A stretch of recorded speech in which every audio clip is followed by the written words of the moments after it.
We're just bombarded, right? Voices, opinions, endless scrolling. But in all that noise, how many of us are actually thinking? And that's a huge question, isn't it? I mean, we see people reacting, repeating opinions. It's constant. But how often do you see someone just stop and genuinely question things? And what's wild is that this feels like such a modern problem, but it's not. It's ancient. So to figure this out, we're going to turn to a guide who's about 2,000 years old. Socrates. Yeah, over 2 millennia ago, this guy was walking the streets of Athens. And he wasn't looking for followers. No, he was looking for something way rarer. People who could actually think. So today, we're going to use his methods as our field guide. Okay, so our mission here is to learn how to spot a true thinker in the wild. We're going to break it down into 5 key signs, all with Socrates as our guide. We'll dive into the power of saying, I don't know, why real thinkers ask instead of tell, their role as kind of necessary disruptors, what it even means to live and examine life, and then where you can actually find these kinds of conversations. All right, let's jump in. All right, first up, this one starts with a paradox that I think most people completely miss. See, real wisdom, it doesn't start with having all the answers. It starts with having the guts to admit you don't have one. Socrates' whole claim to wisdom, it wasn't that he knew more than everyone else. Not at all. It was that he was brutally honest about what he didn't know. He'd look around and see all these people faking it, pretending to be experts. And he realized, wait a minute, my only advantage here is that I'm not making that mistake. He actually had a name for it. Conscious ignorance. And look, this isn't weakness. It's the total opposite. It's an incredible intellectual strength. It's the solid foundation you absolutely have to have before you can even think about building real understanding. And this just nails the difference, right? So next time you're in a conversation, just listen. Who's the person who's actually comfortable saying, you know what, I don't know? That person is way more likely to be a real thinker than the one who has a polished answer for everything. It's simple. The ego needs to be right. The thinker just wants to get it right. Okay, let's move on to our second sign, because this builds directly on that idea. A true thinker, they don't use their voice to lecture you. They use it to ask questions. They're not there to win an argument, they're trying to start a real dialogue. And what's so crucial here is the why behind the questions.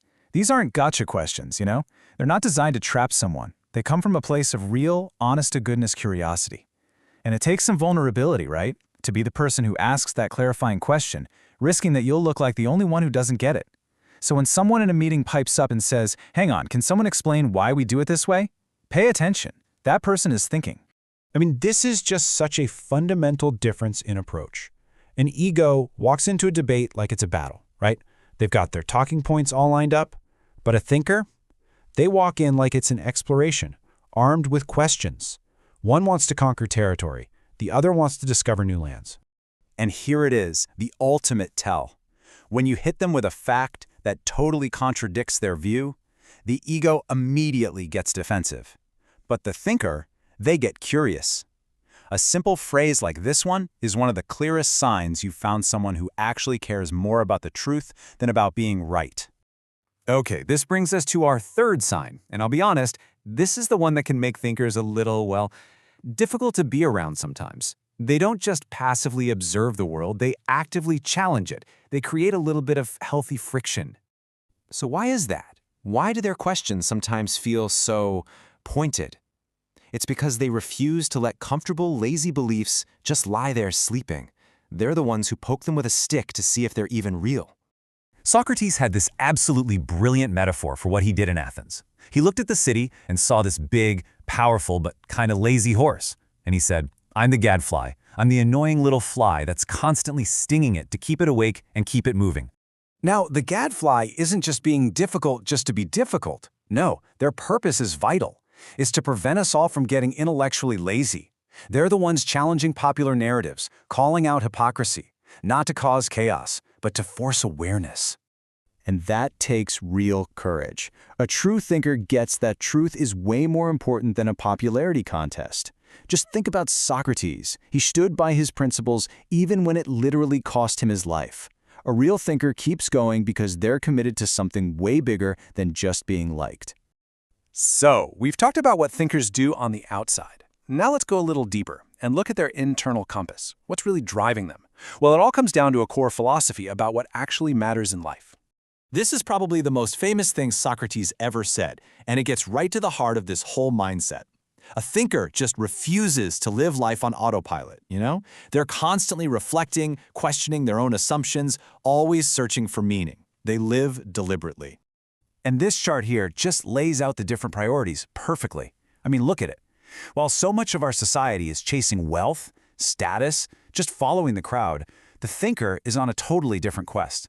They're focused on things like wisdom, integrity, and character. For them, it's way better to be right in their soul than to be rich in their wallet. Okay, so you might be thinking, great, where do I find these people? That brings us to our fifth and final sign, and it's all about community. See, a thinker doesn't just sit alone in a room. They can't. They actively seek other people out to test, challenge, and refine their ideas. Socrates had his conversations in the agora, which was basically the public square of ancient Athens. Well, thinkers today do the exact same thing. They just gather in modern agoras, different kinds of public squares, both in the real world and online. The real key here is to find places where ideas are actually discussed and challenged, not just blindly accepted.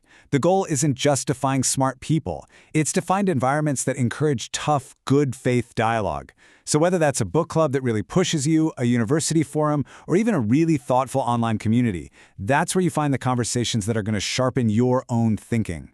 And so we're going to end with the same challenge Socrates threw down to the people of Athens. It's a question that turns the camera right back around on us. After learning all this about how to spot a true thinker, the real question is, are we willing to do the work to become one?